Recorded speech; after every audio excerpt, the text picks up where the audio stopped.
Morning students. आइए आज हम कक्षा 11 नागरिक शास्त्र में हम भारतीय संविधान में कौन कौन से अधिकार हैं इस विषय पर हम चर्चा कर रहे थे। विगत दिनों विगत कक्षा में मैंने आपको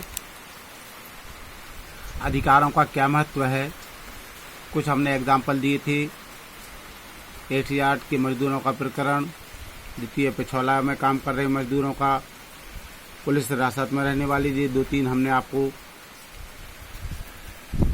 महत्व की विवेचना की थी, कुछ निर्णय जो थी इसकी विवेचना की थी। आज हम आपको बताने जा रहे हैं कि मौलिक अधिकारों का जो घोषणा पत्र है उसमें मौलिक अधिकारों का क्या अर्थ है। मौलिक अधिकारों के बारे में जानने का प्रयास करते हैं। आइए जाना मौलिक अधिकार क्या है। संविधान में मौलिक अधिकार उन अधिकारों को कहा जाता है जो व्यक्ति के जीवन के लिए मौलिक होने के कारण संविधान द्वारा नागरिकों को प्रदान किए जाते हैं। यानी ये अधिकार संविधान द्वारा उस देश के नागरिकों को प्रदान किए जाते हैं और जिनमें राज्य द्वारा हस्तक्षेप नहीं किया जा सकता। ये ऐसे अधिकार हैं जो व्यक्ति के व्यक्तित्व को पूर्ण विकास के लिए अति आवश्यक होते हैं और जिनके बिना मनुष्य अपना पूर्ण विकास नहीं कर सकता। ये अधिकार मौलिक अधिकार जो हैं वो निम्न कारणों से मौलिक हैं। क्यों हैं?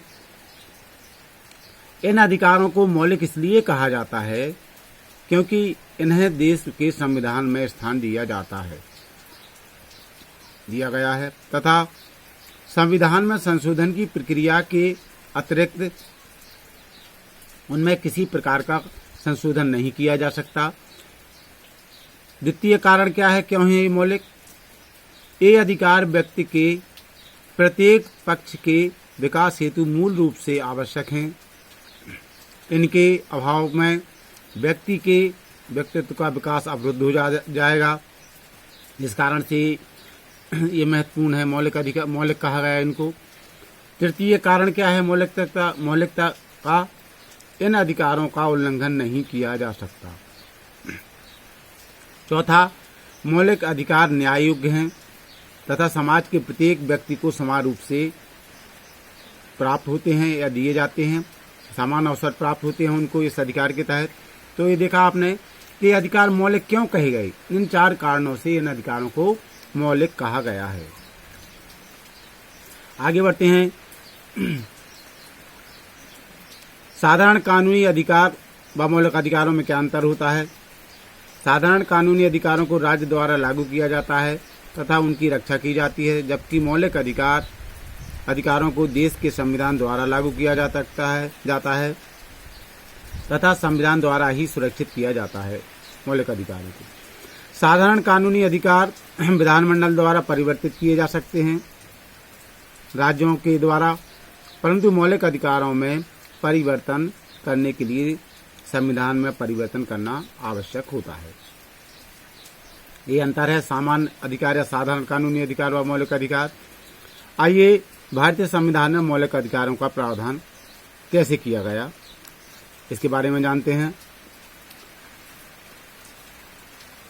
भारतीय संविधान के भाग 3 में नागरिकों के लिए मौलिक अधिकारों का विशेष प्रावधान किया गया है।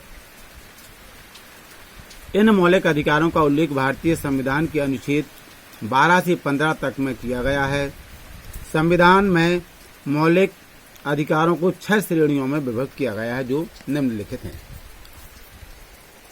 देखिए कौन कौन सी 6 श्रेणियां हैं। नंबर 1, समता का अधिकार। प्रथम श्रेणी के तहत समता या समानता का अधिकार दिया गया है, जिसमें भारतीय संविधान ने अनुच्छेद 14 से 18 तक समता के अधिकार का विवेचन किया है। समता के अधिकार की प्रमुख बातें निम्नलिखित हैं।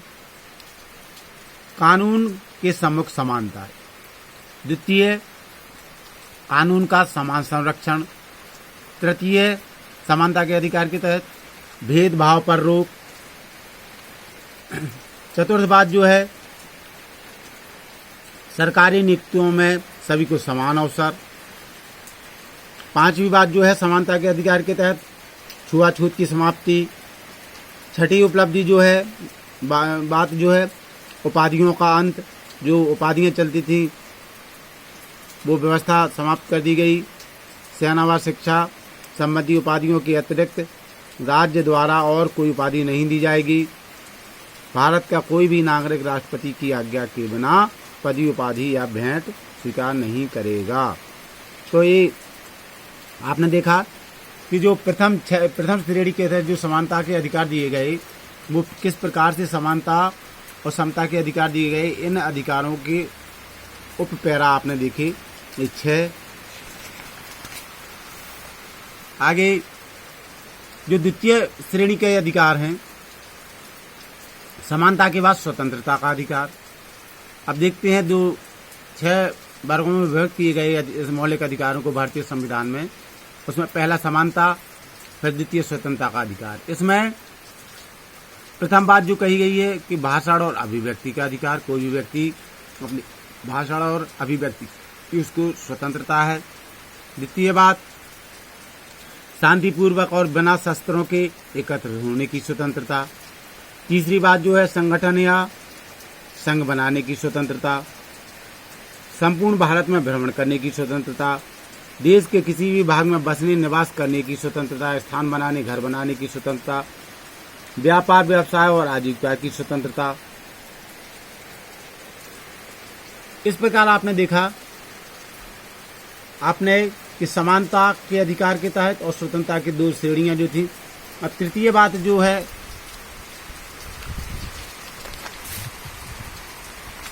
इसमें व्यक्तिगत स्वतंत्रता क्या है। इसमें व्यक्तिगत स्वतंत्रता का भी अधिकार दिया गया हमें किस प्रकार से बच्चों ये देखने को मिलता है।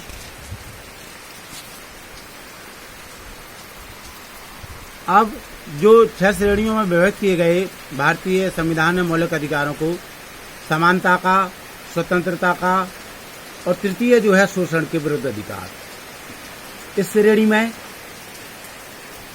भारतीय संविधान की उद्देशिका का प्रस्तावना में दिए गए व्यक्ति की गरिमा को सुरक्षित बनाए रखने के लिए संविधान अनुच्छेद 23 और अनुच्छेद 24 में संशोधन के विरुद्ध नागरिकों को अधिकार प्रदान किए गए हैं। तो बच्चों, ये आपने देखा कि किस प्रकार से शोषण के विरुद्ध अधिकार, मौलिक अधिकार दिए गए। चौथा जो है धार्मिक स्वतंत्रता का अधिकार, उसमें विभिन्न धार्मिक स्वतंत्रताएं प्रदान की गई। 5वां है सांस्कृतिक और शैक्षणिक अधिकार दिए गए हैं मौलिक अधिकारों की श्रेणी में। छठा जो है संवैधानिक उपचारों का अधिकार। इस प्रकार से आपने देखा बच्चों कि हमें भारतीय संविधान में मौलिक अधिकार किस प्रकार से प्रदान किए गए। ये 6 श्रेणियों में आपने देखा। आज के लिए इतना ही काफ़ी है। कल पुनः मिलते हैं। धन्यवाद।